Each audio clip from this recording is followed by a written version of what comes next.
मित्रों, आज हम लोग उपेंद्र नाथ अस्क का जीवन परिचय देखेंगे। तो इनका जन्म हुआ था, उपेंद्र नाथ अस्क जी का जन्म हुआ था 14 दिसंबर 1910 ईस्वी को। अब इनके जन्म का स्थान जालंधर, पंजाब। कई देशों की यात्राएं की सन 1956 से 1983 के बीच।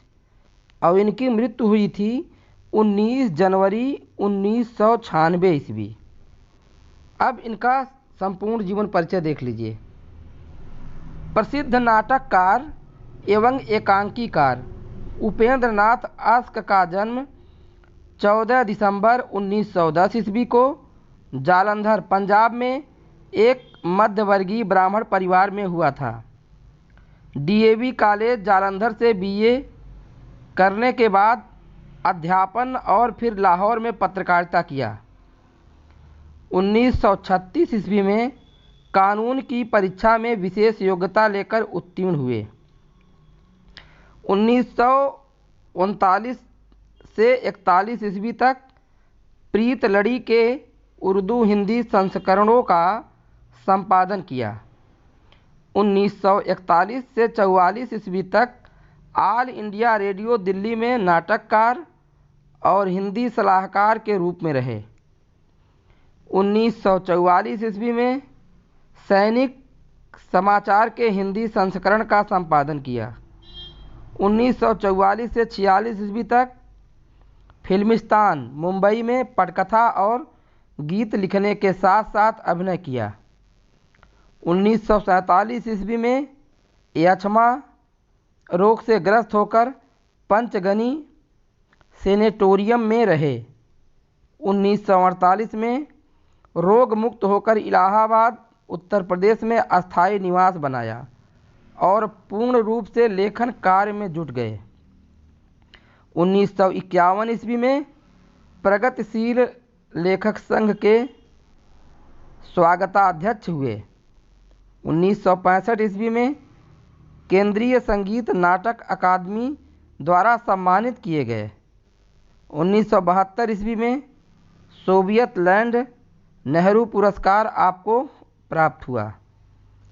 1974 ईस्वी में उत्तर प्रदेश हिंदी साहित्य सम्मेलन द्वारा साहित्य वारिधि की उपाधि दी गई। 1980 ईस्वी में आकाशवाणी तथा दूरदर्शन के मानद प्रोड्यूसर हुए। 1956 से 83 ईस्वी के बीच रूस, इंग्लैंड, जर्मनी, हॉलैंड, मॉरिशस और पाकिस्तान की यात्राएं आपने की।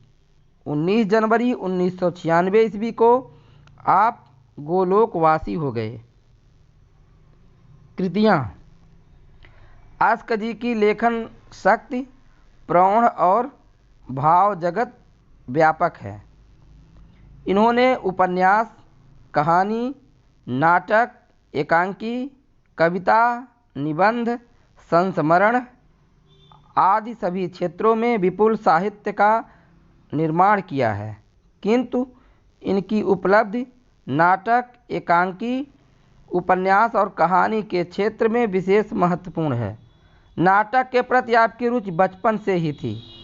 अस्क जी के लगभग 11 नाटक और 40 एकांकी प्रकाशित हो चुके हैं।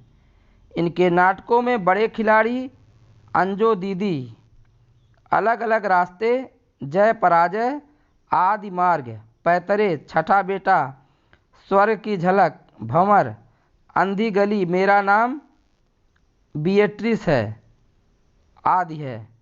आपकी प्रमुख एकांकियों में पर्दा उठाओ, पर्दा गिराओ, चरवाहे, तौलिए, चिलमन, कैसा साब, कैसी आया, मैमूना, मस्केबाजी का स्वर्ग, कस्बे का क्रिकेट क्लब का उद्घाटन, सूखी डाली, चुंबक, अधिकार का रक्षक, तूफान से पहले लक्ष्मी का स्वागत, किसकी बात, पापी, दो कैप्टन, गुंजलक, नानक, इस संसार में आदि हैं।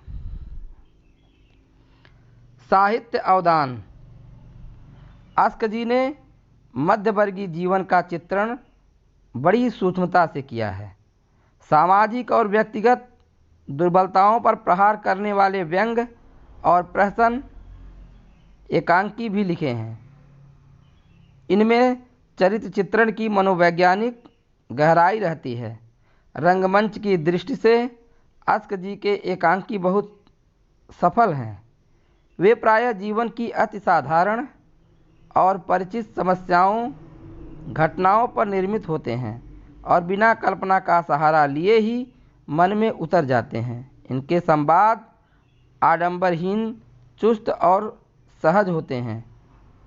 उनमें बोलचाल की सहजता, प्रवाह, आंचलिकता और पात्र की अनुकूलता रहती है। हिंदी भाषा के संबंध में आस्क जी ने कहा था कि मैं 1926 से 1946 ईस्वी तक लगभग 20 वर्ष उर्दू में लिखता रहा हूँ। जब 1933 से 34 ईस्वी में मैंने उर्दू के साथ साथ हिंदी में भी लिखना शुरू किया तो मुझे भाषा का कोई ज्ञान नहीं था। 1947 ईस्वी तक तो मैं अपनी रचनाओं के पहले मसौदे उर्दू ही में तैयार करता रहा, विशेषकर कहानियाँ और एकांकियों में। तो दोस्तों, यह था उपेंद्र नाथ शर्मा का जीवन परिचय। मेरा नाम है दोस्तों अजय मौर्य और आप देख रहे थे गुरुकुल स्टडी अड्डा। दोस्तों, अगर वीडियो पसंद आया हो तो लाइक शेयर कमेंट ज़रूर करिएगा। धन्यवाद।